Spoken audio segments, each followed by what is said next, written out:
Good day, thinkers, thought leaders, progressives, and dreamers. I'm Craig the Writer Stewart, and I'm inviting you to join my Patreon. Don't know what a Patreon is? It's my official video diary with only exclusive content that you won't see anyplace else. It's easy to join. Just visit patreon.com/Craig the Writer Stewart. Here's what you'll find on my Patreon. A day in my life, whether that's dinner with friends or a typical workday. Live Q&As with members of my Patreon about each episode of the T.S. Madison Experience and what I was really thinking. I'll even bring you on vacation with me. The video will make you think that you were right there. And last but not least, for all of my aspiring writers, I give you firsthand, one-on-one, personalized attention, answering all of your questions about publishing and self-publishing. So what are you waiting for? Join now. Swipe up or visit www.patreon.com/Craig the Writer Stewart. I'll see you soon. Oh, and one more thing. Don't forget to subscribe to my YouTube channel. That's youtube.com/Craig the Writer. Do it now. What's up, y'all? It is your boy, KeonStafford. Welcome to my official YouTube channel where we laugh, we cry, we talk shit, and most of all, we have some fun. So while you at it, go ahead and hit that like button, hit that subscribe, and hit that bell so you won't miss me live weekly. While you at it, follow me on all social platforms at The Real KeonStafford. So until next time, bye. Good day, thinkers, thought leaders, progressives, and dreamers. I'm Craig the Writer Stewart, and this is So Much to Say YouTube TV. These are my thoughts, in my voice, on black shit, white shit, gay shit, and everything in between. Now, So Much to Say YouTube TV is the place that you come to learn and grow. So go ahead and hit the like button, the share button, and the subscribe button. And turn on that little bell so that you get a notification every single time that I go live or I upload something new. Now sit back, relax, and enjoy the show. I did send it to you. Where? It wasn't on Facebook, bitch. It was on Instagram. Well, it's either Facebook or Instagram. See, this is why you can't be working with amateurs. I sent that to you days ago. Well, girl, you should have remembered what you sent it to me at. I sent it on. I believe I sent it on Facebook because I said we need to have this conversation. I just checked Facebook. Let me go over here and look. Who is this throwing their ass in a circle? I did so. Here it is right here for Thursday. Oh. Well, girl, I ain't... Girl, is your ponytail too? I rock rough and stuff with my afro puffs. Hey. I look like an African woman with it. No, you like the Lady of Rage. You know the bitch. I don't even know if I want to talk about that now, though, now that I'm looking at it. It was a story about Carlton Banks and how he was talking about how he slept with a lot of white women and you know, most of the women he's dated have been white. Oh. Yeah, I don't want to talk about that either. He kind of went on this rant, and I'm like, I don't care about that. Good day, thinkers, thought leaders, progressives. Where's our intro? They can't see us. Y'all can't see us? They said black screen.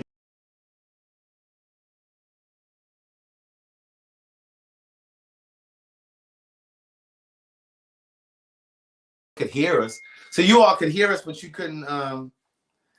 You all could hear us, and but you couldn't see us. Anyway, good day, thinkers, thought leaders, progressives, and dreamers. Where's our intro? I'm KeonStafford. That's not the. This is my intro. Where's the intro? I ain't write it down yet, bitch. You ain't came up with it yet either. Good day. This lighting is amazing in here behind this black bookcase in front of this book. It's all right. You know the internet's still messed up. Go ahead and finish the intro. So you got that little that new little commercial. Right, and you messed it up. I think you should run it out because I didn't mess it up. Because you know the internet was messed up, you know. No, they saw it. It's clear on my side. Please hit the like button, hit the share button, hit the subscribe button. You all know what the rules are. Why we got to say this every time we come in here? Did you get a cash app yet? Send the offering plate around. Somebody send the offering plate. Let me tell you something. Before we start, let me tell you something. And this no offense. Oh, Amelia Bedelia. And this no offense to you, honey, about what I'm about to say. But this bitch had to piss me off so bad earlier today. Why? Girl, because you gonna text me talking about, bitch, I forgot my friend was coming into town. Girl, I'm tired of driving. No, she lives here. I live here. But I forgot she was coming to spend the night. Well, girl, I'm tired of driving over here. Girl, I'll come to your house the next 2 times. Shit, I've been over here 10 times in a week. I'm tired of coming over here, girl. I don't want to see your house. It's pretty and all. I'm tired of coming over here. Shit, I said, girl, I had to count to 10. I said, this bitch. I should have had. You should have brought your little overnight bag. She could have came to my house. You live way down south. Okay, she could have got in the car with you and y'all could have came down there. Yeah. I get tired of coming north. I drive. Well, we order delivery, and they don't really deliver in your area. They do deliver. Well, I was gonna pick it up, so I was gonna be Uber. We ordered 10 drum. Oh, okay. They don't have that over there where you live. No, they ain't got that out there. Yeah, I know. Y'all got wing spots and pizza. No offense, take it. Right. If you're on the Patreon, you will know who this is sitting over here. We're gonna upload. I'm gonna upload the Patreon, the Keon and Craig Patreon. I'm gonna upload it tonight. We have footage from the other day, and that's my friend Sherry. Those of you that are on my Patreon, you already know Sherry because she helped me. Ow, bitch, my shoulder. She helped me decorate my house. Jump halfway when I first got here. Yes. You need a massage. I need something, but we're gonna I'm gonna upload that footage, and then we got some footage this evening when he got over here. So I'm gonna upload all of that.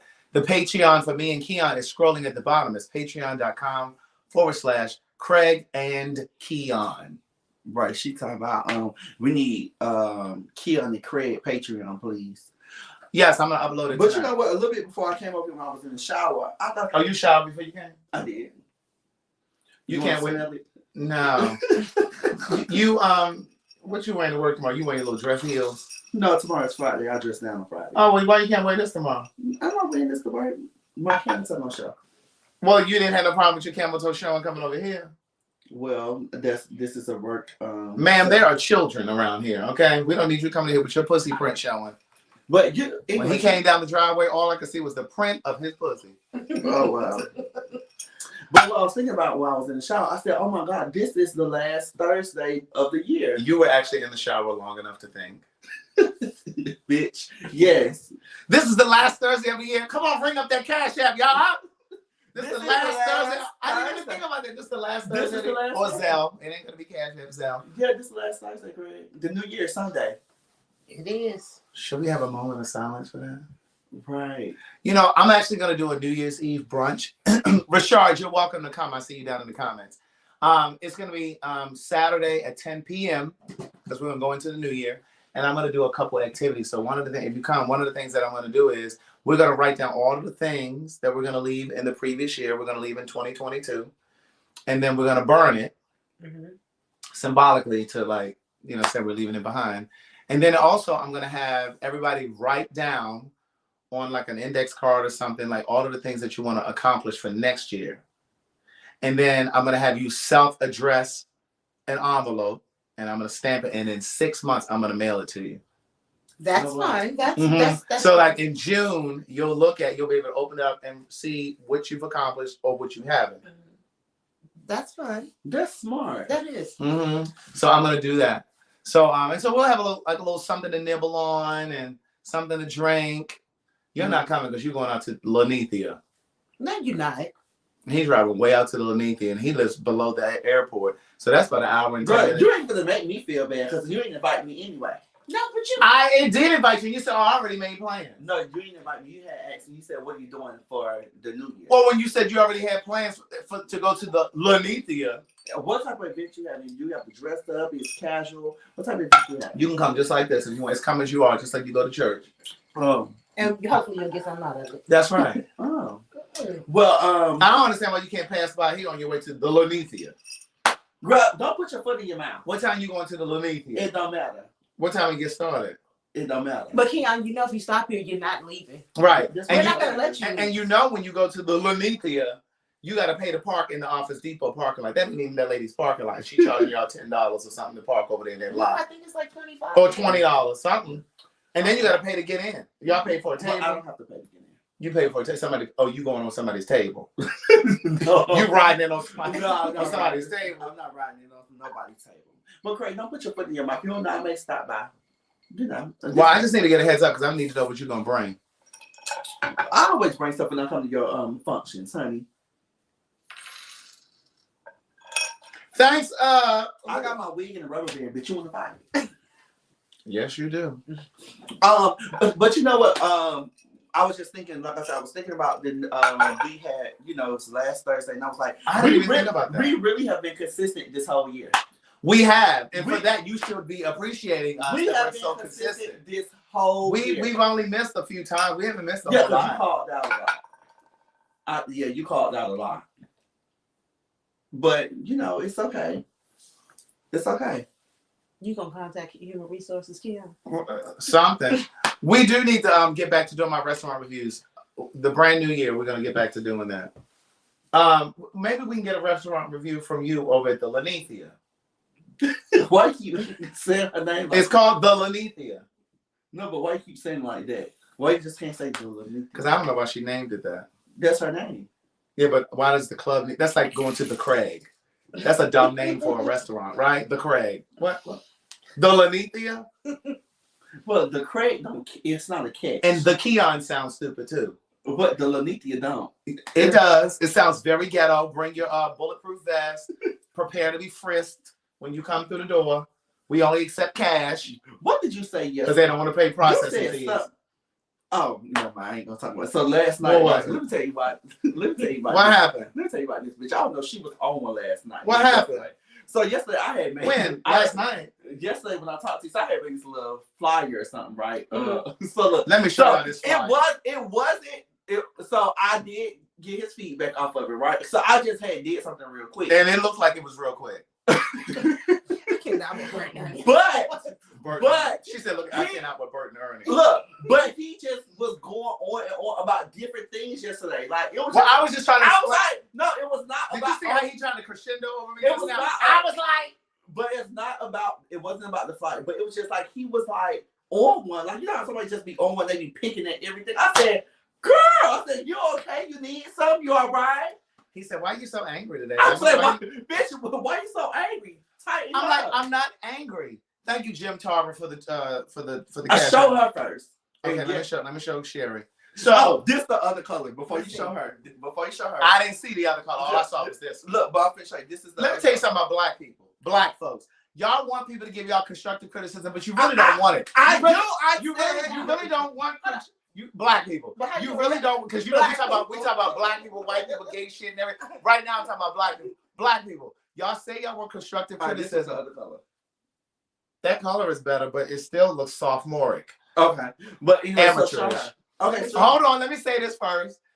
Here's the thing: black people, y'all say y'all want constructive criticism, but then when a bitch criticizes, you don't really want to hear it. What you really want is to be praised. No, but it depends on who it's coming from. No.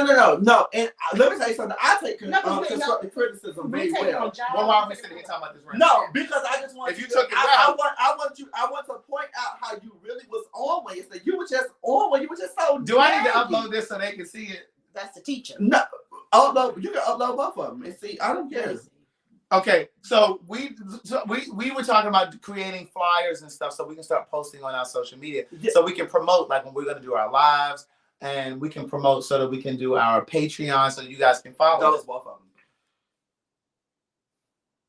And mind you, the flyers. I like the blue better. I like this one better. But what do you see wrong with it?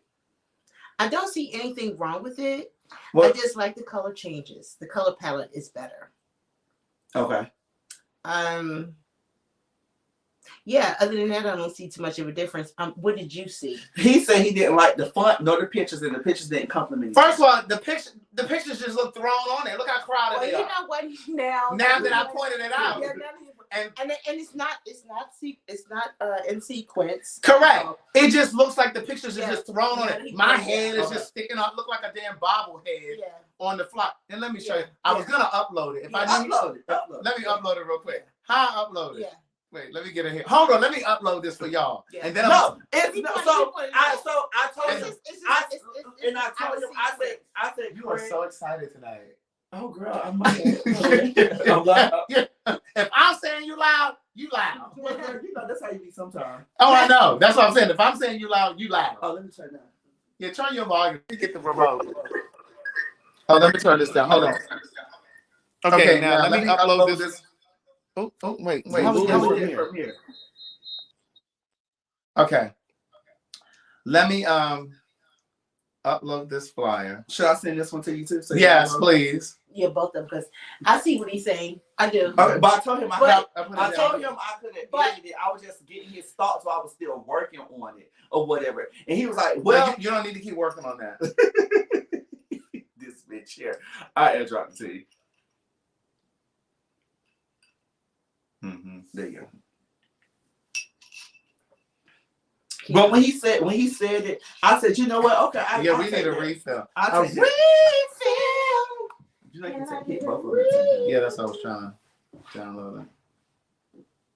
All right, now I'm about to show y'all these flyers that he sent over to me.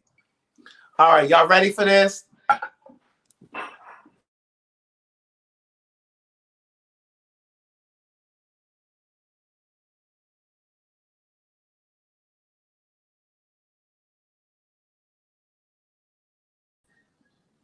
Can y'all hear me? Can y'all see us?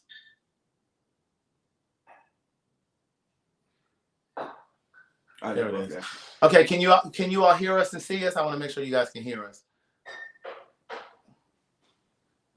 Can y'all hear us and see us? Up this production. Okay, you can hear us. Okay. All right, let me show y'all this. Fuck. Yes, I did. Okay. Y'all can hear and see us, right? They said they can hear and see. Okay, now look at this flyer. First of all, the picture with me with the hat on and the picture with him with his head leaning towards me in the back, that's a picture that we took like a while ago. It looks crowded. It looks like we're just thrown in there. My head looks super big. It's not like it looks like somebody who's just starting out to learn how to edit. And what's it called when you use the graphics and you try to when you change it? What's it called? What's that tool called? When you use when you edit it and you take something out. What is that thing called, y'all? Please tell me what I'm talking about. Not transparent. No, like it's like a program that you use to edit stuff. And to make it look like not PowerPoint, Photoshop. Thank you, Will. Thank you, Will Kim. Photoshop. It's not even properly Photoshop. And then look at the picture with me with the blazer and the one with him with the blazer. It's just like thrown in there. Then look at the font. Like follow our social media. It looks so sophomoric. It looks like amateurish. And you guys have seen the flyers that I have put up. You know, when Derek J and I were doing Gay Like Me and stuff, like it looks professional. This looked like one of your high school students did this shit. And I'm like, Keon, we can't use this. And I said, okay, but and then here's the other one. He changed the color. All right, he did it. Look at the difference in the color. All he did was look, that's that one. And then that's that one. That one, that one. And he ain't do nothing but change the color. And I was like, girl, that ain't gonna work. I said, no, we have to have a more professional one. And I said, I agree. But what I said to him I wasn't trying to crush him. I just said to him, I said, I think you did a good job trying, putting the effort forward. I said, but it just doesn't look professional. So I said the font is not a good choice. The color is not a good choice. The way that the pictures are thrown in it just looks too crowded. Because when my other flyer people create, I have two different ones that I use, and he uses somebody differently. Yeah.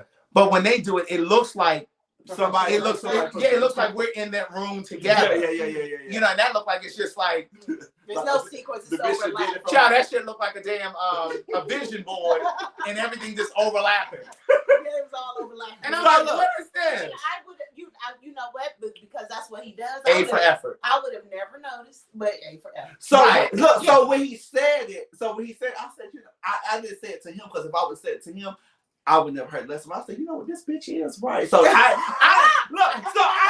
argue with him. I didn't argue with him. I was looking at him and said, wait a minute. What you couldn't have did was call him like, you right. Right. No, you couldn't have. So I had said, because Craig would have just said, bitch, I knew that. I know. So I said, I looked at it, I said, this bitch right. But I wasn't trying to be hurtful. No, you didn't hurt my feelings. anything. So what I was telling him was, I said, you know what? I just put something together. And I'm gonna turn this way. I said, I just put something together so we can just throw at the end of our videos or something until we like actually get like a flyer made or something like that or whatever, right? So he was like, okay, send it to me. So when he said, well, I had texted him already. It was like thoughts, and then he was like, I told him to call me when he get a chance or whatever. So when he called me and he pointed out the stuff, I said, you know what, this bitch is actually right. But I ain't telling you that because one, remind you, he was already on one. Remind you or mind you? Because black people, y'all love to say remind you. It's mind you, not remind you. Why black people always say I don't know. Black people, y'all love I think that's a southern thing. like I'm not black. That's a southern thing. And another one. Irregardless. Irregardless. That is not a word, niece. It's regardless. It's regardless. Okay? Period. I say regardless. I'll say irregardless. I never heard of it. You never heard I always heard regardless. That's where Wait, who is this? Wait. Somebody say that, Craig. You know, Craig, now we know you can make a bitch feel small with the facial expression. I wasn't trying to We were over the phone. And so, but no, my thing is, yes, I am very geeky. I hate it. It's bad. I got it real bad. But yeah, so I didn't feel no type of way when he was pointing it out. So it made me re-look at it. I said, well, this bitch is actually right. So I said, try to do something else. I said, let me exit out this shit. You know how you swipe up and exit that shit. I said, fuck this. Let me just exit. Girl, we just called a professional. Because I was sitting here now, what he do like is when I clip the videos together. So I had clipped the videos together. And I was like, I'm tired of, because I had made something like from Instagram. I was like, I had put our names on. So I said, well, I can put this at the end of the video. I said, well, let me send it to this bitch first because I ain't gonna get cussed out. Can we all agree that it did look like a high school project? right. It did. And so It did. you know, my thing is, I wasn't trying to hurt his feelings or anything like that. I was just, because I think if you keep practicing, you can get good at it. Mm-hmm. Just like if I kept practicing, I could get good at it, but that's just not my thing. Mm-hmm. And so I'd rather just pay somebody to do it because they do a really great job and it's not that expensive. Mm-hmm. So I just rather do it. Right. But I was just like, if you keep doing it, I think you will be good at doing it. Are you visual arts? You don't have an eye for certain things. I mean, well, yeah. It ain't flyers. You know, girl, no. So it's funny that you said it. So back in the day, everybody know I used to throw parties and I used to like DJ and stuff, right? So I used to do my own flyers, right? So I used to do my own flyers. So mind you, this is like in 2008, 9. Girl, so I went back and I looked and I said, oh my God, this look just like, look, bitch, let me show you this. Simone, you're right. She said this is a great opportunity to teach Keon so he can take this and run with it. But that's why I gave him the feedback, right? Because so look, I think... Look at back in the day. Hold on, wait. Where's the flags at home? I think that if he does take the constructive criticism, he can run with it. And the same way that I critique this is the same way that I be saying to you guys about the stuff that... like. So mind you, look just like that's a lot. That was a lot. Go back. That was a lot. That was a lot. Well, yeah, like I would see that. That's too much. I wouldn't even try to read that. Bitch, look at this is in 2010. Okay, well, see, I wouldn't care if it was 2019. It's so these are the flyers that you got back. This was back in like 2000. But you know, this so is but just here's the deal. Keep going because you'll get better with it. I don't want to do this. Right. So I was just like, you know, I don't want him to feel bad about it, but I also wanted him to see why it wouldn't work. You know what I mean? And so like when I watch some of Tyler Perry stuff, I'm not hating on his stuff. I'm just looking at it like, no, that needs to be improved. That's, you know, that's the way I see it. Here's the thing I want to tell you guys though. I went to see the Whitney Houston movie yesterday. I want to dance with somebody. Did you see it? No, I haven't seen it. Bitch. I'm not gonna ruin it. I'm not watching on the Fire Stick because I don't think the reason why I said you can watch it at home. The reason why I said I was because at first I wanted to go see it in person, you know, just to support. But I said, you know what, this is the 5th Whitney Houston movie that came out in story. But is this one better than all the other ones? It is better than the other one. That's what he was speaking about too yesterday. I don't want Whitney to come in here. So she's powerful. Yeah. The internet already half working, girl. Here's the thing. Be careful, bitch. Some of my internet is halfway working. But here's what I will say. Did anybody see I Want to Dance with Somebody? Okay, so I'm not gonna ruin it. What is this?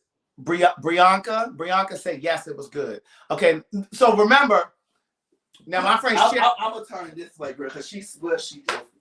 Well, just like I had to point out You things to have a him. woman. Just like I've had to point out things to him about the We talked about that already.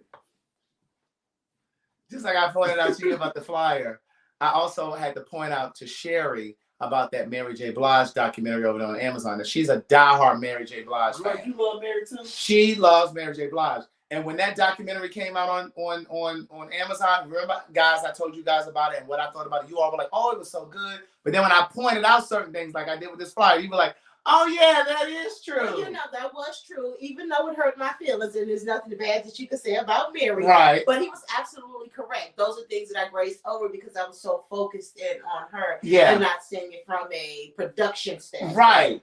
And I don't expect people who don't do this production to know this. Like Sherry does hair. That's not her full time. But Sherry did hair for years. Mm-hmm. I would never try to tell her anything about hair because that's her space. Yeah, because I did print. I don't do that anymore. Oh. But I did. Oh. I did. She gathered me right together, girl. Y'all see how my edges feel like this? I did. You know, when I did print work, from top to bottom, of course, you know, there were certain things that I had an eye for that no one can tell me about. Right. You will. That's not, your industry. That's my industry. But when Craig comes along and say, "Hey, Sherry, this is what I see," for production mode. Let's say that I am doing a full spread, short show, short video, right, with work, with all of my work. Craig would be the one that would have to go through and pick through what goes and what doesn't. The go, order of what it flows, to make it make sense. because that's not me. That's right. not me. I can tell you what I see and what I like. And what you want. And what I want, but that's not me. Right. So my girl, what's up, Gwen? Hey, girl. Hey. She said this is her first time catching a live. Hey, niece. Hey, Gwen. So someone, hey, Gwen. I don't remember who it was, but it was the comment right before this.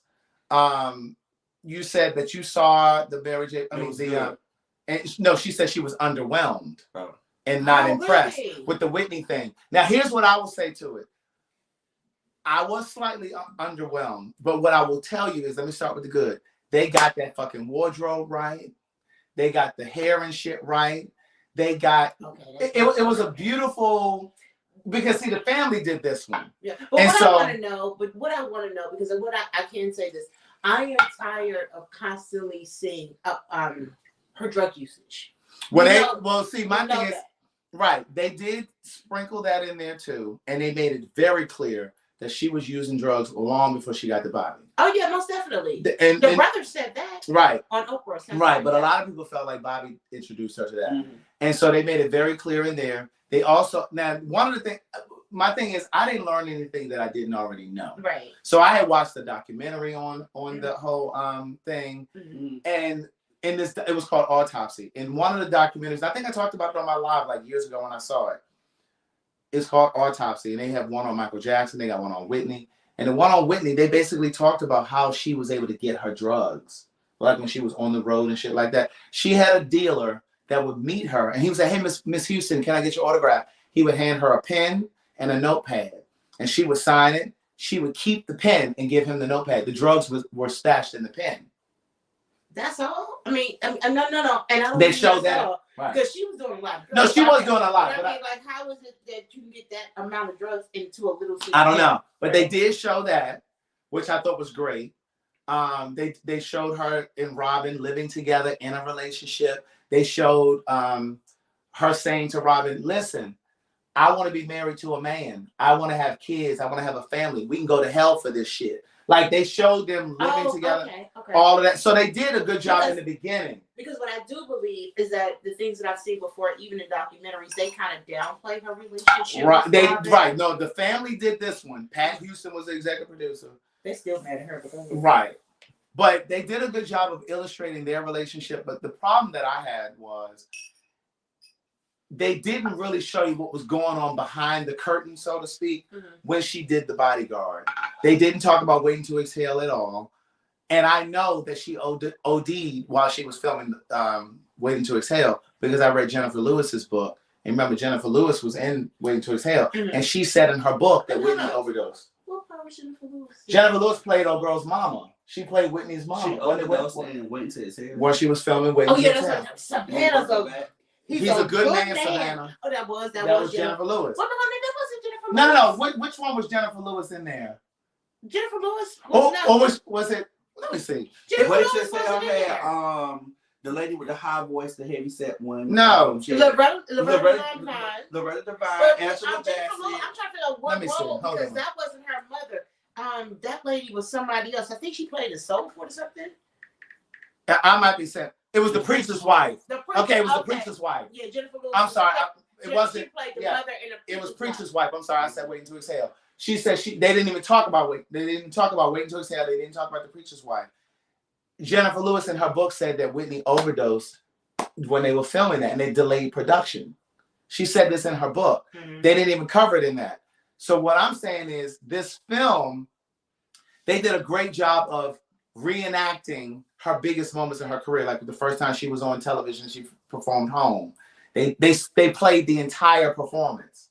They played the entire performance of the Super Bowl. My thing is that wastes a lot of time in the movie. We don't need to see the entire performance. We could just see like the build up to it. What I needed to see was what was going on behind the scenes when she did The Preacher's Wife, and when she did Waiting to Exhale. Was she really? Because like one of the things that I saw was she was very, very nervous about doing The Bodyguard. She was going to pull out. She wasn't going to do it, and Bobby Brown talked her into it.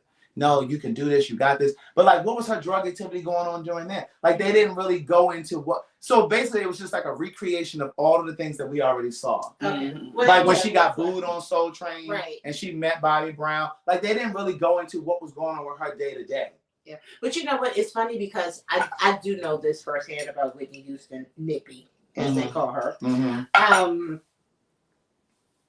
I knew from the beginning when people used to give Bobby Brown a bad rap about her. Yeah. I mean, a bad rap. Mm-hmm. I always knew it was her. Yeah, yeah. I always knew that. Yeah. I always knew that. Yeah. And you know, unfortunate situation. Yeah. You know. And then, but there were some really great moments in this film too, though. I'm just saying, I just feel like because you only have a limited time to film and show stuff, we didn't need to see the entire performance when she performed in South Africa for Nelson Mandela. We didn't need to see the entire, like every performance they showed the entire thing. Like the stadium. Yeah, we could have just shown, they could have just shown like little pieces. Little snippets. Right. And they could have gave us more meat. But there was a moment where Clive Davis set her down. They showed that Clive Davis is a punk. Now don't say that if you're not a part of the community now. But no, he invited her to his house. He calls me that all the time, but then she was a gay man in her former life. She was a gay. Is that your phone? That's my phone, maybe. But they did show that Clive Davis is gay, which he talked about in his memoir, in his book. Yeah. But he invited her to his house in Bobby Christina, and they came to the house, and his partner was out like in the yard at the pool with Bobby Christina and the dog. And so he sat down with Whitney and said, "Listen, I think it's time for you to get some help for your drug addiction." He said, "You can't beat this by yourself." So like that was special. Like that was that's what I'm saying. I wanted to see more special moments like that.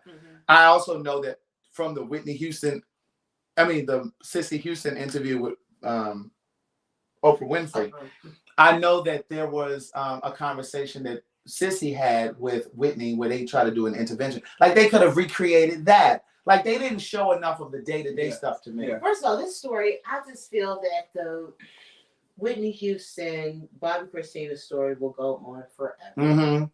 Because this is one of them. This is, you know what, this story right here, their life tragedy is right up there with the Marilyn Monroe tragedy. That is going to constantly replay. Be told. And it's going to be told, and people are going to always have something to add to it. And people are going to want to see it just because, you know what I mean? Yeah. But no, the production was very well done. I mean, I do think you should see it. I don't know if you want to spend your money to go to the movies, but I thought it was a very good. Take it a matinee. It's always fun. I think it was really good. I mean, it was. I will watch it on the Fire Stick. Yeah. I just wanted we're more. Going to the movies. We're going to the matinee. I may go to the movies and watch it. We're going to go to the matinee. All right, so you. I'm sorry. Damn, Can I ask you a question now? What? I just really been wanting to ask him this for a long time. Who, me? You. What? You know he's called me everything except the child of God. Oh, me too, honey. He calls me punk. He calls me sissy. He calls me dragon. I do call her dragon. Hey, dragon, what are you doing? He calls me. As in drag queen. Right. Dragon, what are you doing? But when he texts me, the first thing he says, bitch. Oh, he said that to me too. I don't always say that to you. You be saying that to me. Girl, you text me bitch or girl. It's either bitch or girl. The movie is not streaming yet, as far as I know. I think it's just in the movie theater. That's in the movie. It's in the movie. Yeah. It'll be streaming next week. Yeah, probably next week. What did you think about the first couple of episodes that you watched of The Best Man? Okay, so let's get into this Best Man. Let's get to Y'all been going on and on and on about how good it is. She pissed me off. I got that by the motherfucking Best Man. I want to fight you, girl. I'm gonna check the door. Okay. Yeah, because he's standing Oh, wait, is that food here yet? I don't know. Let me see where it Could is. you bring my phone? I could bring your Thank phone you. and I'll do a refill. I was going to say, I Yeah, need a let me new suck this concept. down a little bit. A refill! Now, I don't need as much. Listen, when y'all get over to that Patreon tonight, Craig and Keon, patreon.com/Craig and Keon, Baby, you're going to see how much Sheila, alcohol that's she a put in mine. bulldog drink. For those who know bulldog, honey, that's a bulldog drink. Okay, so Olivia said, what did you think about the scene before she got in the bathtub? I've said this on this live before, but I'm going to say it again because I know we got some new people in here. Please hit the like button, hit the share button, hit the subscribe button. When I was living in LA at the time when Whitney Houston died, right? And my roommate in LA worked at the Beverly Hilton Hotel. She didn't come home for like 3 days because the hotel didn't want their staff to leave because paparazzi was swarming around the hotel when she died. There were radio stations calling into the front desk from all around the world. Hey, we heard that Whitney Houston just died in the hotel. Like they would just start talking. And they were just trying to catch some of the employees off guard to just start talking. So they had meetings and stuff. My roommate at the time, they had meetings, and the supervisors were telling them, don't talk about anything. And then when they were able to go home, they said, do not speak to the paparazzi when you leave out of here. You know, they had meetings about this shit. My roommate said when she was leaving out, one of the paparazzis offered her $25,000. I said, girl, I'd have took that. Thank you. Bitch and ran all the way across. I said, girl, I'd have took that $25K and I'd have found me another job. Girl, I need more cranberry juice than cran. Yeah, cran apple. You want cranberry? Because apple. I put all the cran apple in there. Oh, that's it? Yeah, but I didn't put that much vodka in Craig, there. you making her nervous. No, I'm not. I'm not nervous, John. Girl, she's trying to fuck me up. I know I'm not leaving the house. Damn. You're not driving. I know. I also looked to see where the food was. Oh, it's 3 minutes away. It's 1 minute away. Okay. So. They were, yes, $25,000 is worth finding another job. But they kept telling them, don't talk to the paparazzi, you'll lose your job.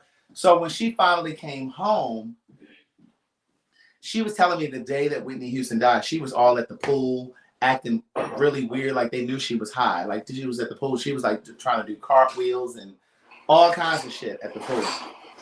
And the night or so before, Bobby Christina almost drowned the same way that Whitney did. Like the bathtub had overflooded.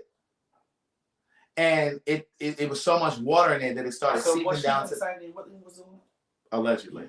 Okay. Water was seeping down to the room below them because the night or so before, Bobby Christina was in the tub and she fell asleep. And the management went up and went into the room and they opened the door and she was in there in the daze, Bobby Christina. And they were like, hello. And she walked up, what are you doing here? They were like, ma'am, the tub is overflowing. Like she literally almost drowned the same way a night or so before. Then the next night or two, because I don't remember the days, Whitney died in that tub. So anyway. You know what? I will say this. Could you imagine that? I'm a GM. I was a GM. I'm in education now. Mm-hmm. I couldn't imagine. Like I just seen some crazy stuff going on. No, I tell you a crazy story. I just couldn't imagine going into that hotel room and seeing Whitney dead. Oh, so let me say this. And so they were trying to get Bobby Christina, because remember, even in the movie that I went to see yesterday, Bobby Christina and Whitney were in 2 separate rooms. So you know I'm not telling you no lie. They were my roommate, the staff and them, they were trying to get Bobby Christina and them to move to a different room because, like I said, she had overflooded the room, and so this carpet was wet. They're like, no, just bring us like I can't remember how many, but she said just bring us like eight or 10 towels. And they were trying to move her to a different room. She didn't want to move. They didn't want to move.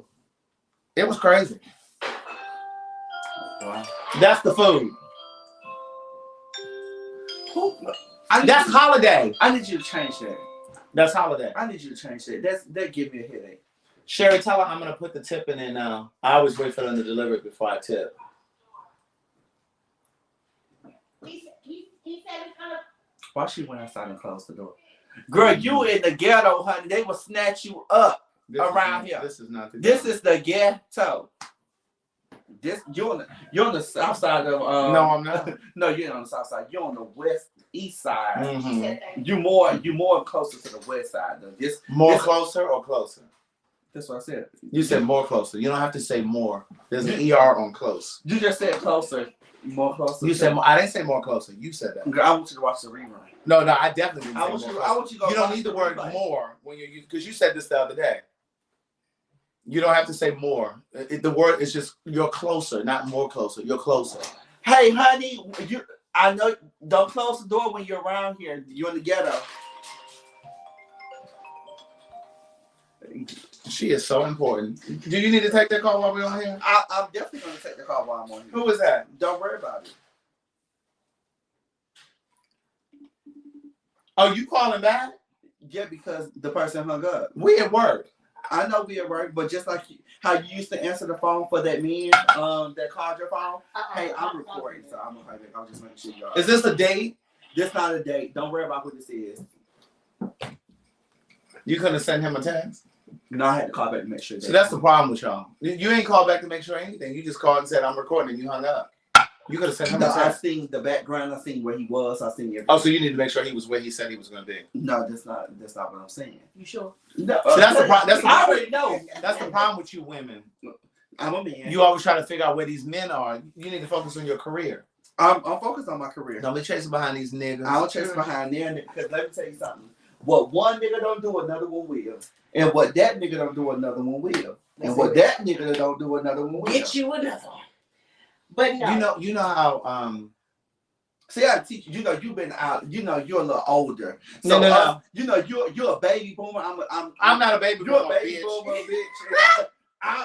Now Sherry might be a baby boomer. Bitch, I'm not no baby boomer. Now Sherry might be a baby boomer. You're a baby boomer. So us millennials, we shake shit up. No. Now Sherry might be a baby I'm boomer. a millennial. Well, we know you ain't no millennial. I am. Well, we know you ain't no motherfucking millennial. You know what? We together, honey, because we are straight up. What we Gen Z, X, Z. I don't know what the fuck I am. We I Gen can't Z, keep bitch. Don't play with me. Gen Z. Girl, Gen Z is after me, girl. So we X. You definitely ain't Gen Z. Oh, we know that. I'm playing not to be Gen Z. But we X. No, girl, y'all baby boomers. No, you Fuck would you, have bitch. you. Oh, my God. Y'all Gen X. Y'all Gen X. Yeah, we Gen X. Thank you, Gwen, Jim, Tara, Sheila. He's knocking on the door. Ring the doorbell. You knocking on the door, bitch. You almost a baby boomer. I'm not No, gonna You almost a baby boomer. No, You bitch, know, you we can't change. You can't I said change. you almost a baby boomer. No, No. You right there. You right there about to knock on the door. You a borderline baby boomer. No, but I was talking to my girlfriend today, and she was like, I was almost a baby boomer. I was like, what? We have looked this up before. I can't remember what the years are for baby boomer. What's up, Charles Cannon?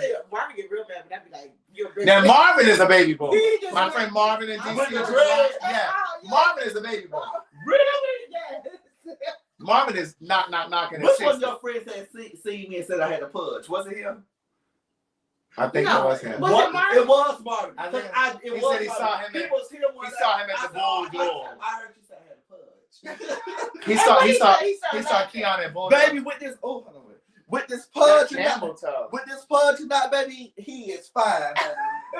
He is fine. He has a future behind, and he has a future in the front. No, first of all, you wear these too small ass sweaters. I don't, Craig. Ain't no secret that I have a fat ass. Where is this from? H&M? No, this from Forever 21. probably so. Yeah, see, that shit is irregular. Whatever. It's already irregularly cut, Whatever. and then they're too small, and then it look like you dried them because they got these little pills on them. The little, you know, the little lint balls. They got these little pills. They don't got no pills on them, Craig. No, it's Go ahead, it's the like when you There's drive pills and stuff between like your that. leg where you walk. There's that friction. Yeah, it's So they Well, girl, where you get these from? Because these ain't Adidas. these are Adidas, bitch. Elliot got me these. It don't feel like my Adidas pants. Well, that's because yours came from Forever 21. No, my Adidas pants ain't come from Forever 2100. They came from the Adidas outlet, honey. the outlet. Oh. Well, you know, the outlet has substandard stuff. You know what? I can't deal. The outlet. It's been proven though. They did a study on 2021. The things that are in the outlet. Right. The things that the outlet are the things that they discarded. You didn't ask me. Tap her on her shoulder. I'm just saying. She a guest. Girl, I ain't guessing. every time your company come up, they always show out. She about to get on the couch. I'm about to put her on the couch, okay? Right. Every time your company come up, they want to show out. I'm not showing that. I'm just telling you, they did do a study on it. Cherry Red, which story did I cut off? They said I cut somebody's story off. Who was telling the story? Cherry Red, who was telling the story? Child, ain't no telling you cut everybody off. Child, you cut me off. No, I don't. Yes, you have. One thing you do, you'll cut the bitch off, girl. You gonna get your point across. Oh, most definitely. He gonna get his point across. Sorry, I just have to be. I had to say, well, girl, hello. But wait, hold on. Well, wait. We were talking about the best man. Oh yes. Right. So what I was saying was, Craig. I was asking Craig, what did he like about the parts that he had watched or whatever. So I made it up to number 5. That's it. I just watched the whole thing. I done made it up to number 5. Number 3 made me cry. Okay, how many people out there binge watched the whole series? Right. All 8 episodes. Let us know in the comments. So wait, what made you cry? Because I was saying to somebody, I said, Keon said he cried. I haven't cried. Somebody, you only had 5 though. Yeah. But he cried in episode 3. What happened in episode 3 that made you cry? Oh, what happened in there? Bitch, I don't know where I had a brain fart. It was okay, Aaron said he saw the whole thing. They was talking about something. Chanel and it made me shed a tear. Oh, several people watched the whole thing. Yeah, we watched it. Yeah, Tiffany Smith Bell. I watched the whole thing. I binge watched the whole thing. You know what? And so let me put in the comments. I want to know: do you guys think they could have gave us 2 more episodes To make it 10 episodes. To make it 10 episodes. So wait, it was something. You don't remember what made it was something. It was something with maybe the love story or the gay guy. One of them made me shed a tear. Was that episode 5? He said 3. They didn't even come full circle with that. But you know what? Let me tell you my favorite part. One of my favorite parts in the movie is when Jordan said, "Oh, LJ, you can wear whatever you want. You don't have to wear your school uniform." And he was like, "Okay." So that bitch said he came through here sashay. He was going to baby. Listen. Oh shit. Wait, she said that the whole when he walked through, baby, he was gliding through that bitch. Who is LJ? Oh, girl, shit, bro. Child, I didn't break nothing out of that should be unbreakable. You ain't breaking. Who is LJ LJ? is the son. The son. Oh, see, I haven't got to that part. Remember, I told you. You didn't watch the whole thing? No, I haven't seen the whole thing. Remember, I Okay. told you I got to the part where when Morris Chestnut came in and said, "I want you to come," he said, "No, I got to do this," and he pulled out those heels. Oh, so he. Oh, so I haven't gotten. He got to that part yet. I'm gonna watch it tonight. Hold on, you ain't get to that part yet? No, he didn't get to that part because he pulled out the heels, baby. When he. But I had a feeling he was gay. Oh yeah. But no, okay. So let's talk about it. This is what I want to know, because like one of my favorite things, and I know I'm a problem child, but Jordan really did give me I saw myself in Jordan at that point when I'm like, child, we're gonna help you with this, but I'm confused because he didn't. I didn't get that he was in any kind of relationship with the guy. The son. But I got that he was not performing. He didn't quite.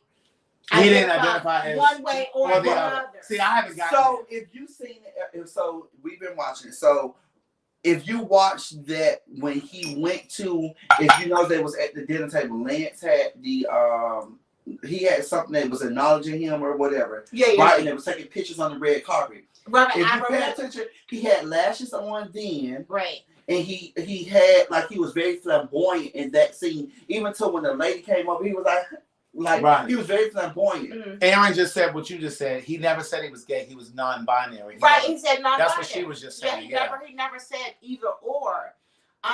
So and his pronouns was they and them. See, I'm not trying to be funny. Girl, I can't. I'm he or she, whichever one you want to be.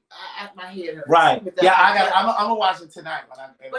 So you know, I have to finish watching it because I heard it gets really good. Oh my god. I watched the whole thing. I'm not going to tell. That's why I'm trying not to spill anything. I'm not going to tell. But this is why I think I required 10 episodes. What do you guys think? I think 10 Right. episodes would have gave me full. I mean, it gives you full circle, but I want that more. Morris Chestnut, baby. Mm-hmm. He's a horny little thing. Oh, baby. I started giving some pussy through the screen. My baby, can I tell you something? He was hitting that girl in that goddamn Escalade. I felt, See, I didn't get to that either. I'm talking too much. All right. I mean, Why that, you want to get to 3? that doesn't bother me, like when people talk about. But you know what though? And I was trying to tie it into. I was trying to tie it into real life because I was just like, you know. Is that I was trying to figure out, is that how my dad felt when my mom died? Like, you know, right. When he was talking about Mia? Mm-hmm. Yeah, it was just like, but you know what, the best man to me was just it's just so authentic of what we deal with in everyday life. You know, the grief, the laughter, the pain. Like, you know, have you gotten to the point where when Q got married, was getting ready to get married? Who was Q? Terrence Howard. I love he's married Shelby. Yeah, he's married to Shelby. I love Okay, so here's the deal. You know, like I cried off that part. One thing about Terrence Howard's character Q is that he had his friends around him to let him know, like, Craig, you know how we do.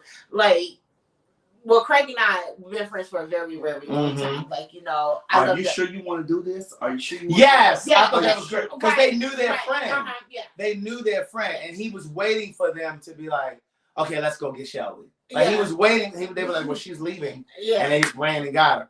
But something you said was really significant. I want to come back to that. You said, because you guys know Keon's mom passed almost 3 years ago. It'll be 3 years. 3 years in March. 3 years in March. And his mom and dad were married for how long? They were married for 24 years.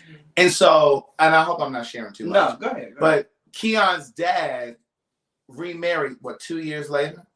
No, a year later. A year later. And he was feeling some kind of way. And as friends, we were talking about it. And he was just like, you know, I just feel some kind of way. My dad and got married again and da da da.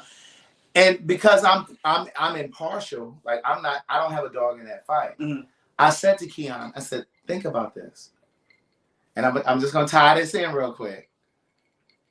You and George were together for less than a fraction of the time your mother and father were together.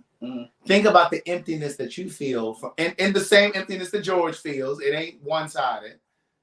Think about the emptiness that you feel. That man was married to your mother for 24 years. Ain't no way in hell he gonna sit in that house and be by himself. And I'm not saying that this lady is a rebound, but what I'm saying is when a man or a woman, but especially a man, when a man has been married for a long period of time, he's gonna remarry. So statistically, because he likes the stability. Okay, but let me just tell you statistically. I think I was watching some documentary. Yes, somebody said I don't think men can live alone forever. And what they said is that when a man is used to being married, women, spouses will pass on.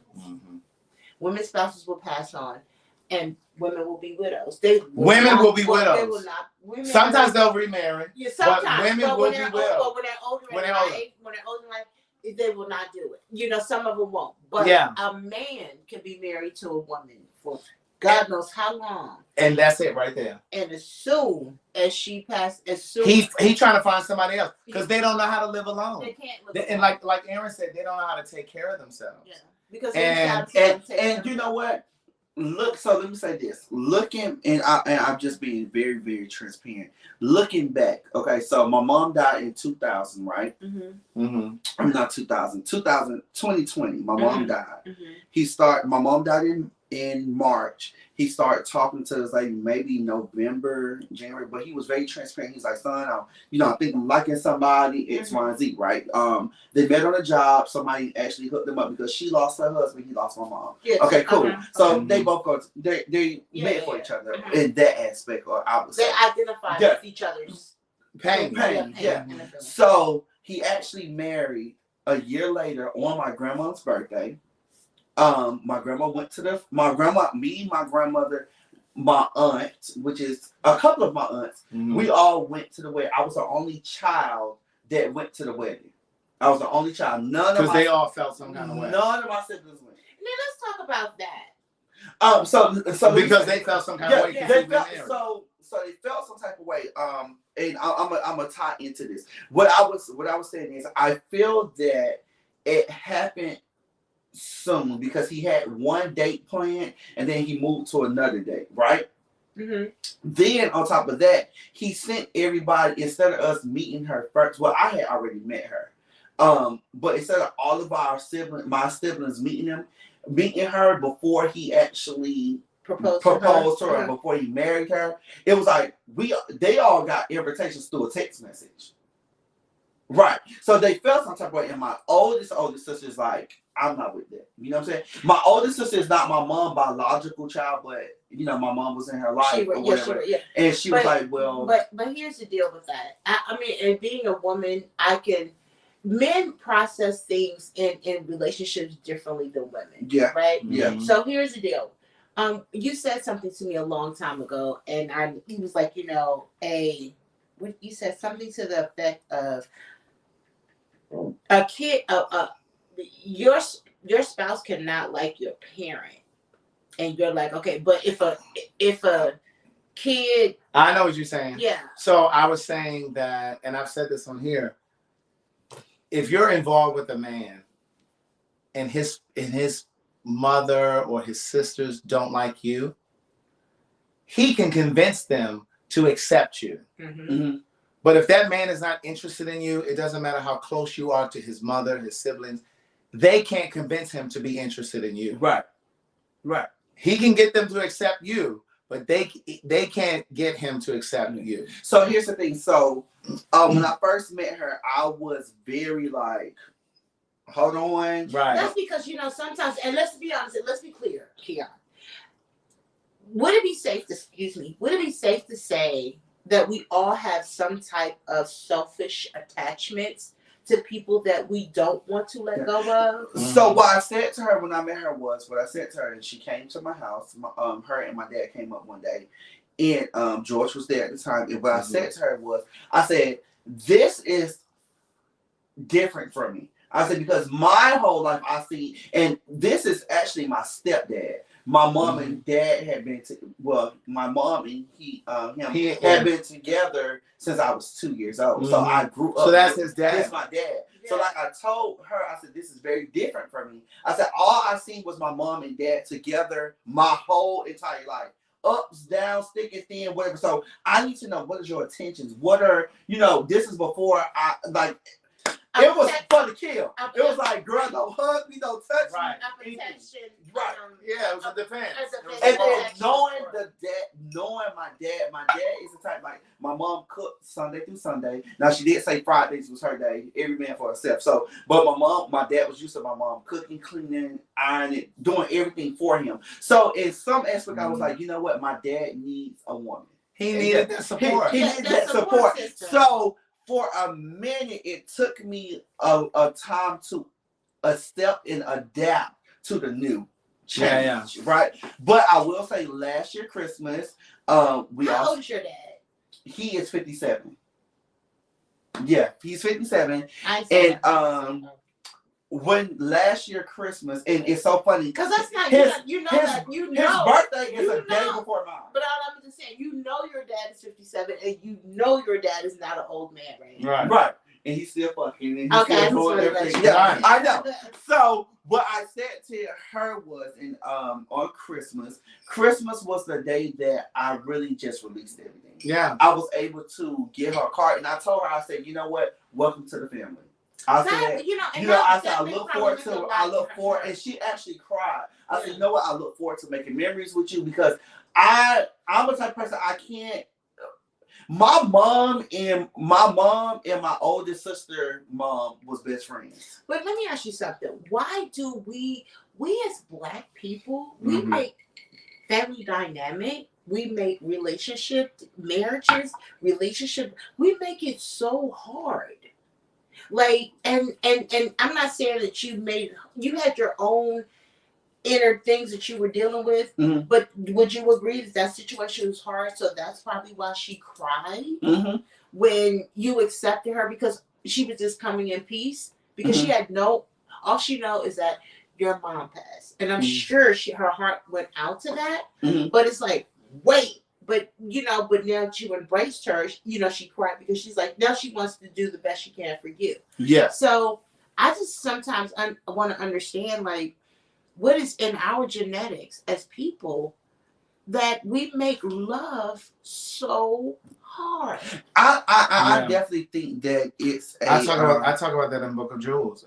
I say love is not hard. We complicate love. Right. But I just don't understand it. And it bothers me. And it's not just it's from a mother to a daughter to a father to a son, in heterosexual relationships and gay relationships and we just make it hard. And I think too, that wasn't an easy pill to swallow for me. Yeah. So you agree, still grieving. Still grieving in a short time. You get what I'm saying? Still grieving. You're still grieving in a short time. And then I think for me that it was so much of it happened like boom, boom, boom. Like we didn't get time to grieve as a family. We didn't get time to grieve as a whole. You got to think about when one of my brothers was going to the military. He's already in the military. The baby was going to the military. My sister was here. So it's like I'm the oldest from my mom. It's just like so much was like piled on, and they're all calling me. They're all looking up to me. So I'm like, Dad, what the hell are you doing? Like, what's going on? You know why? I know, child, I don't know how much time ago, but I do know this. You know what people they were all calling you is because you possess a strength that they didn't have to deal. Mm-hmm. And you know what? I say that all the time. And that's so crazy that you said that, because I think I say this all the time. My mom molded me to be her in her absence, if that makes sense. Mm-hmm. Right. So it's just like I look back and I was talking to myself, like even on the way over here, because I almost said it on Patreon earlier. Mm-hmm. And it was just like, oh my God, that certain things happen for a reason. I was just like, you battle going back and forth with it, but shut up. And here's the thing too. What I was trying to get him to realize at that time, because he was like, well, yeah, I don't understand why he remarrying. And because for you, what I was getting from you was, if you really loved my mom, how could you be remarrying? And it's not always about that. Like, I got that this man had been with your mom for 20-some years, 24 years? Mm-hmm. No, they was together. They met in 97. I was 2 going on 3 when they actually met. Mm-hmm. I remember them meeting. Yeah. I actually remember that. But my thing is, he was used to a certain structure. Like you said, your mom cooked every day except Fridays. Mm-hmm. He was used to having somebody to sleep in the bed with every night. He had his routine. Mm-hmm. You know what I mean? And it's like I mentioned to you a moment ago, like you and George. It's the same thing with me and Carlton. It was 2.5 years, but I'm now redefining what my routine is every day, because my day-to-day involved him a lot. So imagine 23, 24 years. Like you want that companionship. And so that was what I was trying to get him to see. I just felt like you can't be mad with your dad. You can't be persecuting him or making him feel bad because he's looking for companionship, because he's down there by himself. He's living in that same house by himself, trying to find a routine, trying to, find his new normal. Mm-hmm. So I was like, give him a break. You know what I mean? Like, it doesn't mean that he didn't love your mom. It has nothing to do with that. And those of you that may be watching who have the same scenario going on in your family, think about it. If you were in that person's shoes and you were the person that was still living, and your partner of 23, 24 years is gone, and now you because I think a lot of times people feel like they can't move on, because if they move on too quickly, then it means that they didn't really love the person. A lot of men feel that way. Right. Because women are generally the ones that's just like, they don't really move on that quickly, but if it is someone that they want to be with, then that's what they will do. But men do it for survival purposes. First of all, and he was lonely. I do agree that, but even to today, he's married, moved on. He still cry over my mom. Absolutely. Absolutely. Because those feelings don't go away. And you know what? If I was that woman woman that he was married to, I understand. I probably would cry with him because I could understand that. 24 years. And she probably does though, because like you said, she lost her husband. Right. 24 So she probably years? understands. And that was a thing that they went to marriage counseling too before they got married. And Yeah, that was one of the things that came up. Like, so I will say it took me a long time to go into the house. Like, I wouldn't go by it, but I went into, and it's still the last time I went there. So I only went there 2 times, but the very first initial like me going there, it felt and looked the same. Now that I done went there, now it still look and feel the same, but it's more pictures of like her and my mom and him, and but, just you know, that's another thing that we struggle with. Our community struggle with is change. Yeah, that's a human thing too. Yeah, it's hard to change. That's why breakups are hard. Right, we struggle with because you get used to the routine of everything, and then when you break up, it's just like you got to figure out. And what your new direction is. Since we're on here, you know what I want to say, Craig, is that, and Keon, is this right here. When we are struggling with change, when we are going through the motions or whatever it may be, whether it's a job, relationship, kids, family, whatever it may be, I need people to start reaching out. And being able to find a safe space to purge all of that, because you know we struggle with that. You know, we like, okay, how do I feel about this? I don't want to say anything about it right now because I'm sure you dealt with a lot of emotions during that time, and you had to process it yourself until you said something. And how did you feel about it? You felt some kind of way, right? Yes. You know, you had your times when you felt some kind of way. You had to process, but you couldn't say anything at the moment. I've had that moment. We've got to stop doing that. We've got to start finding safe places for us to get together and say, hey, it's okay to feel the way that you feel. It's okay for me to feel the way that I feel. You know, given a circumstance. We talked about this on live before, but what I was saying to Craig, and I think I said to him, I said, where does the strong person have time to release? If everybody is always dependent on the strong person, when does the strong person have time to release? And I shared this with Craig. I said, I find myself like, because family, friends, everybody calls me. So what I told Craig was, I said, you know what? I sometimes when I'm driving or when sometimes I'm by myself, I just break down and cry. Okay, so let me just tell you something. And I'm should I not? I don't know what you're about to say. Go ahead. Craig knows me for being a very strong person, right?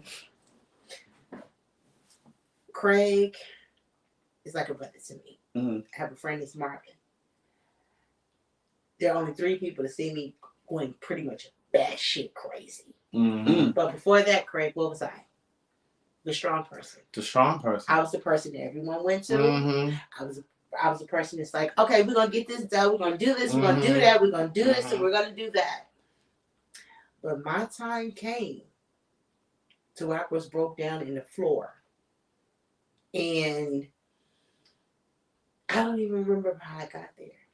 But now that I'm over that hump, I now remember how I got there. I got there because I never expressed how I felt with anything that I was going through. I was always that girl that, hey, come on over, whatever, for whomever that I cared about, you can always come to me. And I was that strong person. I was the rock. But when my time came, and I like, what did I just hit the floor? Because I never really got to the place where I expressed. And when I hit the floor, it was not pretty. It wasn't pretty at all. It wasn't pretty. It was quite bad. It was ugly and it wasn't pretty. And I cannot believe I'm out here telling all these people that. Right. You know, but I'm only saying this just because I say you have got to find someone to have a safe space with. And I always say you got to find your tribe. Your tribe, yeah. You got to find your tribe. You know, those people that you can just pour it all on without fear that they're going to judge you. use it against you, throw it back in your face. Like, you gotta have that tribe. And it doesn't have to be 4 or 5. You guys have been watching me for a while. It doesn't have to be Elliot and Jack and Scott and Ryan. And it doesn't have to be all these people. You could just have maybe 2 or 1. You just gotta have that person, you know, that you can talk to, that you, and Angela. You just have that person that you can dump into. And that's it. So you can release it and get away from it. But going back to what you were saying, I think that part of, like, because you were still grieving your mom, you wanted to see proof that your dad was still grieving. And he was still grieving, because you just said he would still be crying. But in your eyes, right, but in your eyes, he wasn't grieving enough because he had moved on. He was getting into a new marriage. I wouldn't say that. I think more for me, and I'm gonna say this, it wasn't even more for me. I think it was more for my siblings, because I feel that whatever come my way, I can go through a change quick. Like, something can happen today and tomorrow, you know, it may affect me, but I'm still head high moving forward. But I think for my siblings, it was more so of, because they were so young. They was much younger than me. Yeah, I think my brother was in high school. Like, he came home and I sat down and told him, I said, hey, I need to talk to you. And he was like, do you know? I was like, I need to talk to you. He said, is it what I think it is? And I said, what do you think? And he said, Mom, and he just busted out start crying. Because he knew, hey, my brother don't come in the middle of the week. What the hell he's doing here? You know what I'm saying? So I think for them, it was like, okay, I was trying to protect them, because I was more of the parental sibling. So it was like protecting them. So they still don't process mom's going, sibling, my dad moved on, everything like that. So I mean, that's just like, well, in The Best Man. He grieved, but how did he grieve? He was having sex. He was fucking a bunch of people. And see, to me, and I know you have to do what you have to do, but I don't feel like that was the healthiest way.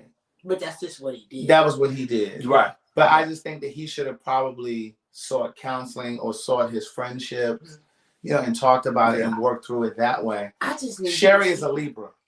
They're asking what your sign is. Sherry's a Libra. I'm a Libra. Remember, I told you guys I'm surrounded by more Libras than anything. But yeah, so, you know, I just feel like, because I mean, in this case, in The Best Man, he was Sheila. Rashard is a Libra. That's my friend Rashard. He's a Libra also. In The Best Man, he was grieving his wife's death. And I feel like he was crying out. Like, he was saying to them, you know, like, he was having sex with all these different women. But it takes a friend to step in and say, listen, that's not the way to do it. You know what I mean? Because that's really empty. You know, he wasn't fulfilled. And that's like when he started getting attracted to that woman. And I don't know what's going to happen with that, but I'm thinking they're going to end up being together, because I ain't gonna say nothing. I'm not gonna say nothing. But I mean, it's just very interesting. Like, this conversation that we have going, he had a tribe. You know, he pretty much had a tribe of what he was going through. And the funny part about the whole situation is that when we talk about grievance, you know, so many different things make us grieve in different ways. And Lance, even when people break up, it doesn't have to be a death. Listen, my therapist told me. Yes, listen. You ain't need your therapist to tell you that. I say in the Book of Jewels, I said there's a PTSD that happens with every breakup. Even if you're the person who initiates the breakup, there's a post-traumatic stress disorder that happens. And people act out differently. People go out and start having sex with different people because you're trying to feel better about yourself, trying to validate yourself because of the breakup. People go out and start trying to get into a new relationship quickly because you're trying to heal that trauma instead of really sitting and being with yourself and processing through it and not trying to go around it. You know, Craig, let me tell you what I did. That was the funniest, craziest thing ever. So, do you know how hard it is to look someone in the face and accept responsibility for the things that they did to you? Do you know how hard that is? You're looking at me like, no, bitch, I don't. But I looked someone in the face and said, you know what? I'm going to accept responsibility for all the things that happened because I was emotionally immature. Even though I'm the one that suffered the PTSD, I'm the one that went through a lot of situations. But at the end of the day, guess what? I grieved that death because it was a death that transpired. And most people are like, oh, it's not that bad. No, you can't tell a person how bad it is. So as your dad was grieving, you were grieving.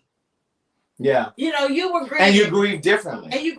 Your dad grieved different from how you grieve. So you grieve. Because his relationship with your mom was different from your relationship with your mom. Right. He said that. That's right. it. He said that. Every now and then I say some shit that makes sense. He said that. Every now and then. He said that. Yeah, and it's true. He said Craig be real smart. Yeah. Sometimes. One day we were sitting and talking, and he said, I think we were separating the books. Like, we had, how people what you mean the books? How people come, they sign, visiting. So we had the book from the funeral home, the book from the house where people came over, and he said, it's a difference from grieving your wife than grieving your mom. That's right. And I said to him, you know what? I said, I only can imagine how you feel. I said, it's two different things. Yeah, because can you imagine? That's one of my fears, is being with someone for decades and then they die. I have a friend. who had been with a guy, and he died on Christmas last year.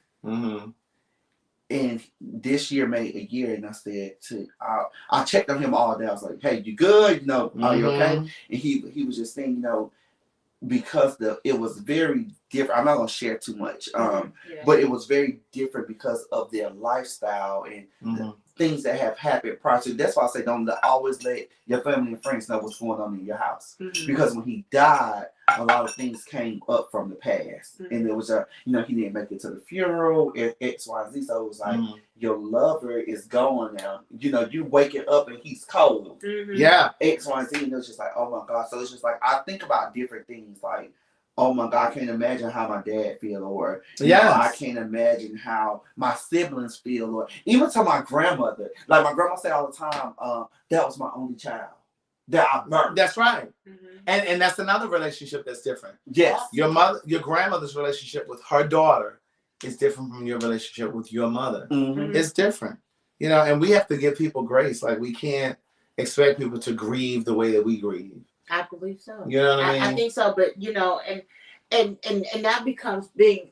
Like when I used to say, well, I was emotionally immature. That's when we grow up. That's right. We grow up and not be so emotionally immature that we do not give this person space. Yeah. And that's it, just in life, period. When a person says, hey, wait a minute, I need to take a step back because I need to understand what's going on. Yeah. Because we process things differently. Right. And it took me all these years to figure out that, because I was always that person that's just like, can I, let me help you, let me make it better, let me do this, let me do that. But at the end of the day, you have to emotionally grow up to be able to respect other people's grievances and boundaries of where they are. Michelle Witt said, oh my God, I'm loving this conversation. Can we have her back? Hey, Michelle, right? Michelle. Hey, Michelle, how are you?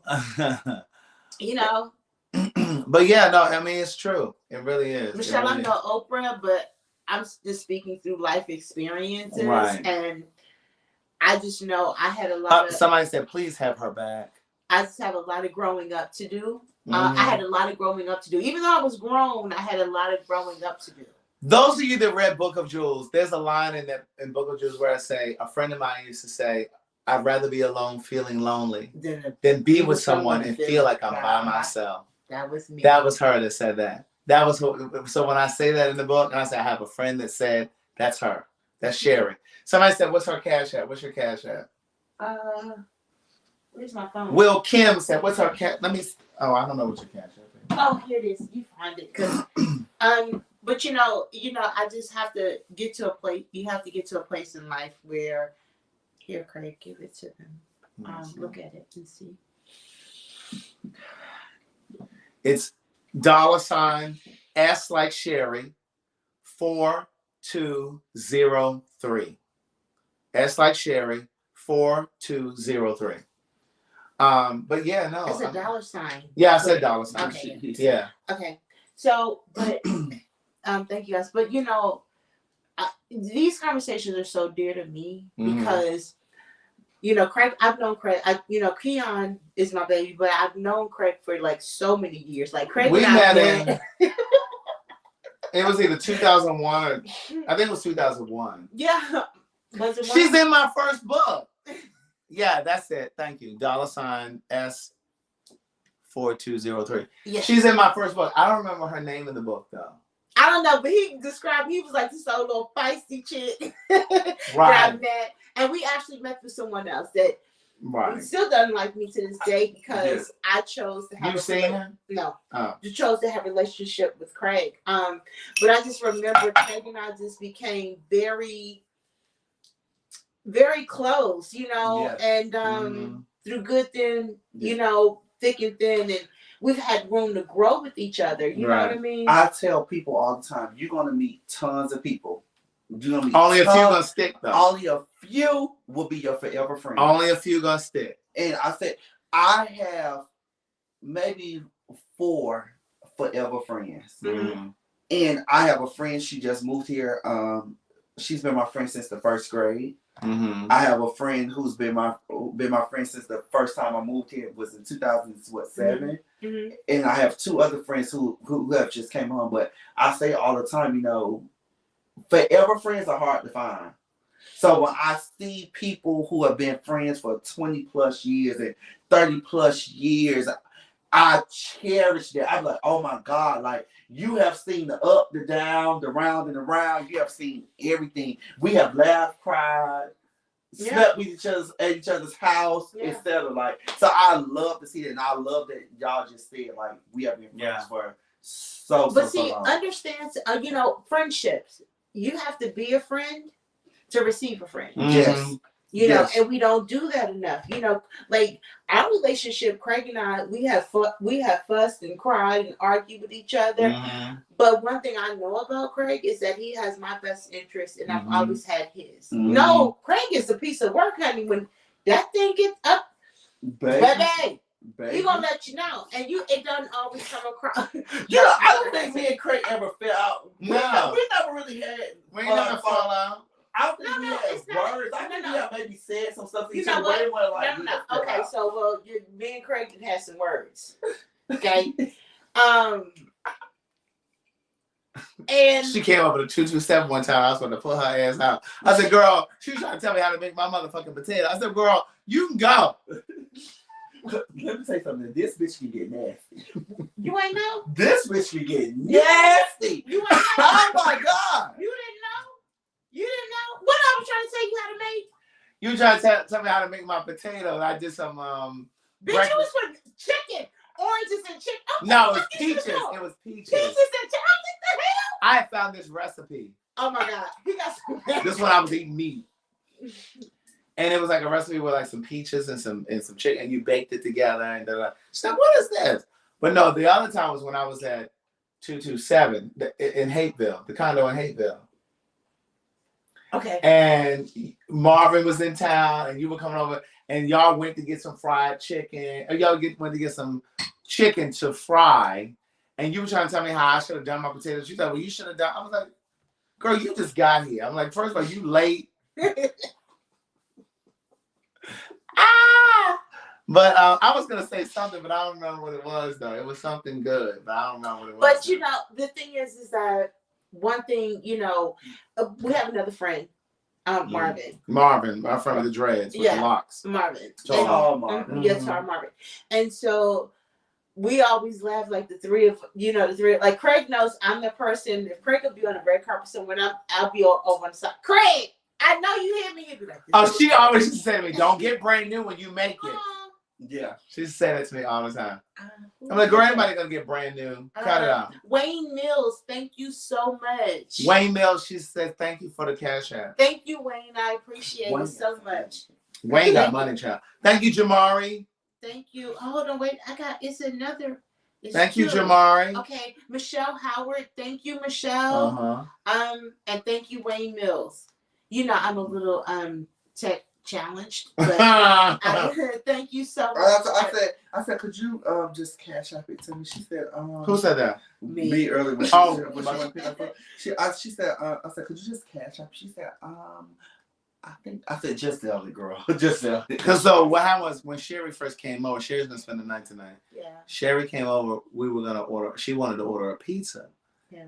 From a Domino's, and she had called Keon to see if he could just scoop it up. But she was on hold forever with Domino's, so we didn't end up doing it. So she was gonna cash app him the money.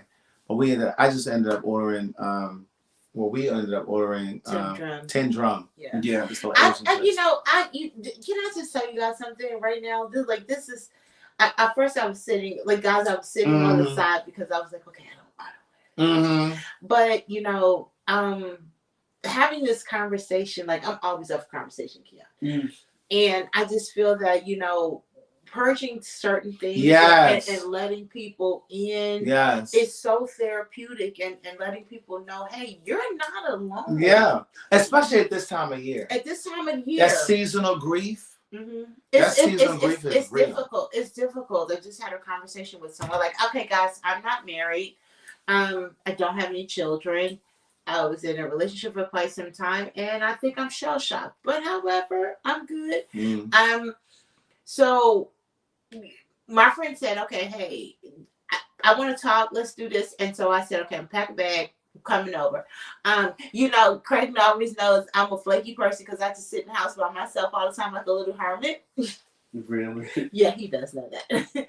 But this has been really, really great. So out there for you guys, I appreciate you for accepting me, and you just know that you're not alone. And whenever you need to talk, if you're not even on live with these two my great gentlemen right here, reach out to some of your friends. And you'll know the friends that's gonna be there for you. By the fruits of what they give. I say this all the time. I tell, and I say this, I said, they be thinking we be helping them, but they really be helping us. Because we go. This has been so therapeutic for me. Yeah, me too. It's just like, me and Craig talk off camera, offline. It's just like, it's so much stuff that we share with each other, and we go through. It's just like, oh my God, so when we get on here, we be our authentic selves, and certain stuff we don't share, but certain stuff we do share, and it's just like the stuff that we do share when we do talk is just like, people relate to it, people can just love on us, you know what I'm saying? And I definitely appreciate that. And I didn't think that tonight would go how it went, but it's just like, what I'm just saying is because you gotta think about, me and Craig don't plan. Like we don't talk about anything. We're gonna talk about certain stuff. We're like, we need to touch this tonight, but we get on here and just hit the button, and we just talk, and we just flow, and we just go. I'm a third wheel that came in and just said, yeah, but you flow with us. But what I'm saying is, it's not like we planned this. Of course not. We may talk. The only thing that we talk and say, bitch, we going live tonight, and I'll be there this time, or you'll be there this time. That's it. But when we hit the live button, I'm the bartender. I was supposed to be in there eating. Yeah, but when we hit this live button, everything is raw and uncut. We give us to the world, and my goal is to, Craig is older than me, and I'm, you gonna stop referring to people age, bitch. Right. No, what I'm saying is, Craig has wisdom. Craig has wisdom. But at my age, I feel that I have wisdom too. Keon, how old are you? I'm only 20. Wait, how do you think he is? Child, he already told me 20. You gonna stop age discrimination on me. I don't age discrimination. But what I will say is, I think that we really bounce off each other, and the people love us, and I enjoy it. And I had an attitude with this earlier. Olivia Glass, thank you so much, Olivia. Why did you have an attitude with me? Because I asked you to. Girl, because I didn't want to come over here today. I said, bitch, I gotta go get off of work. I work at 9 to 5. This bitch be at home all day. Oh no, I do too. I got dual jobs. Well, look, but I said, you know what? I did say because I don't go to 9 to 5. I don't say that you didn't work, but what I said was, you know what? Girl, she's trying to run the show. Right. We'll take him at the end. Okay, thank you. Okay. Oh, Well, what I you did told say me was, I was like, you know what? Michelle Jordan, thank you. If he could come over, he would come. I said, you know what, bitch, get your ass up and get on our side. No, the next 2 weeks I'm gonna come to your house. Oh, girl, that's if you don't call out. I ain't calling out. Danielle Wilson said, please bring Sherry back. I love her perspective. Yes, Sherry's a good person. Well, you know what? Whenever they decide they want to bring me back, I will definitely come back. Yes, You know, we definitely will. No worries, you know. But girl, I'm a little hungry, honey. Right. Listen, please, the tray is coming around one last time. Okay. The Cash App. Wait. I want to say thank you, Michelle Howard, Wayne Mills, and Michelle Jordan, and Olivia Glass. I do appreciate it so much. This was a good. It was. This was a good way to end the last Thursday. Okay. Thank you, Jamari. I appreciate it, Jamari. This is a good. Good night. Yeah. Okay. Keon looks good for his age. I'd like to see her design ideas. Well, if you're on my Patreon, Sherry was here when I first bought the house. So when I did the island and we going through the house, walking through, and she's telling me all her ideas, and so that stuff is on my Patreon.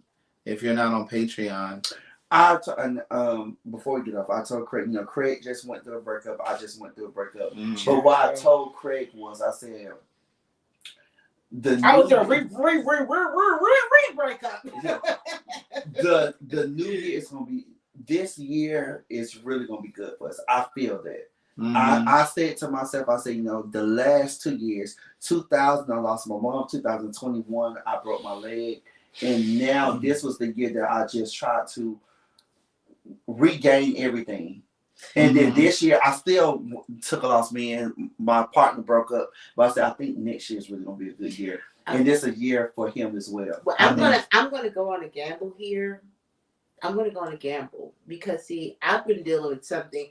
Okay, guys, I had I don't even want to call it a 17-year relationship or whatever, 18-year relationship. Mm-hmm. I don't even want to call it that because when I look back on the situation, it's just like I gave more than what I received. And so matter of fact, it was the other day I was in the shower and I was like, I still talk to his sister. Mm-hmm. Because I still like her. I didn't want to cut her off. Mm-hmm. So what was said, I said, she was like, Sherry, what would happen? What does he need to do to make you feel that he understands? I was like, well, he's never took accountability. But 2 days ago, I was in the shower and I was thinking, I was like, freaking Eureka, I have something that he don't have. Mm-hmm. Guess what that is? What? Peace. Peace of mind. Peace of mind. But when I talk, let me tell you, Keon, I don't know if Craig probably didn't tell you this, but I spoke to Craig a couple days ago, right? Mm-hmm. And we were on the phone having a conversation. And I was like, well, call me back. Because he was going to chiropractor. When I said, call me back. Mm-hmm. And he was like, well, because I need to talk because I don't want you to be like me. Okay, let me give them some context. First, tell me your Cash App again. Somebody just asked. It's $sign S4203. S2403. Yeah. $sign S like Sam 4203. So the other day we were talking and I was saying to her, I was on my way to the chiropractor and I was saying to her that I believe that a part of the work that I was called to do is to speak to and for Black queer people. Mm-hmm. But I also believe now that a part of what I was called to, I believe the work that I was called to do is critical. Like when I look at like Tamika Mallory, who does like Black Lives Matter. She doesn't know Black Lives Matter, but she's like in the Breonna Taylor thing. Yeah, She's on. My hope for her is that she has a sound relationship, if that's what she wants, that she has a sound relationship, a sound partner that's there to support her as she do this very critical work. I believe the work that I do is very critical for Black people. and in particular, Black queer people. And so I need a partner that's not going to stress me out with day-to-day bullshit. I need a partner that's really going to support me and uplift me and really understand what it is I'm trying to do. And so when I was talking to her the other day, I said, it's because I need a partner that's not going to distract me from my work. Yes, yes. And so when I was talking to her the other day, I said to her, you know, I'm in a space where I've recognized that this is what I was called to do, but I'm not sure now if I even believe that it's possible for two Black men or two men, period, to be together in a honest, integral relationship. I'm struggling with that. And that's the work that I've been doing for a very long time, encouraging other Black gay men, Black queer people, you know, this is possible. You can have this. But I'm in a space now where I'm kind of feeling juxtaposed. And she said to me, and I almost broke down in the car. She said, Craig, call me when you leave the chiropractor. She said, because I don't want you to be me. I don't want you to be me.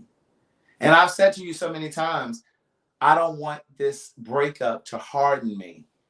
I don't want it to make me someone that I'm not. I don't want it to make me out to be this person that no longer believes in love and no longer believes in relationships, right? I know I had to put my head down. You know, I don't want to be that. And I don't want him to be that. And the I've reason had. why I don't want him to be that is because this is my friend. This is my brother. I love Craig. I've been with Craig through thick and thin, ups and downs, round circles. Struggling through trying to get things off the ground. I've stayed with Sherry. And I always told you, didn't I tell you? You will be here. It's going to happen. I told Craig that he would be here. It's been plenty of times we cried together, we prayed together, but it broke my heart because I know my friend and I've seen him twice. And when I heard what he said to me, I'm like, because I still haven't given you guys what actually happened, and I'm not going to do that. I like I said before, the time will come when we're doing Outspoken. Right. I talked to Suzanne DePass yesterday, and I shared with her what happened, and she said, "Listen, we're about to do a TV show. You can have the conversation on the show." Right. And so, you know, I'm going to have the conversation on the show because it will lend itself to a bigger conversation. But my thing is that I've been through a lot. I'm at the point these days where I would love somebody to love me for me. And the way that you deserve to be loved. And the way that I deserve to be loved. And I remember a long time ago, somebody told me, Sherry, don't harden your heart. Because if you harden your heart, you don't want to let nobody in and you can't get out. And I heard that. I'm like, don't be me. Don't be me. Yeah. But I have to still have faith that at some particular point in time that, you know, because as a Black woman, you go through situations and, you know, people tell you that you're fat, you're ugly, you know, because you don't have an aftermarket part on your body. That because I'm not an aftermarket bitch. I'm gonna be all right with me. You know what I mean? If you're educated, if you make a certain amount of money, you're not the hot girl. You're not the one that someone wants to be with. And it's just like you hear these things and you're like, wait a minute, and it hardens you. Right. And I've been praying vigorously. Dear God, don't allow this to harden me. Don't allow this to change me. Don't allow this to shape my perspective and my outlook on relationships and love. And so, as I was saying a moment ago, I talked to Suzanne DePass yesterday, and she said, listen, you're way too young to be thinking that you'll never have love again. Nope. And you don't want to block love again. Because I've done that. I may have had somebody out there that's probably like, okay, well, and I'm like, because I'm not really sure because of what's been done. But, however, you know, we have to, you know, a couple of days ago when I was telling you about what I was thinking, like, wait a minute, Sherry, you have something that man will never have, and that's what Peace of mind.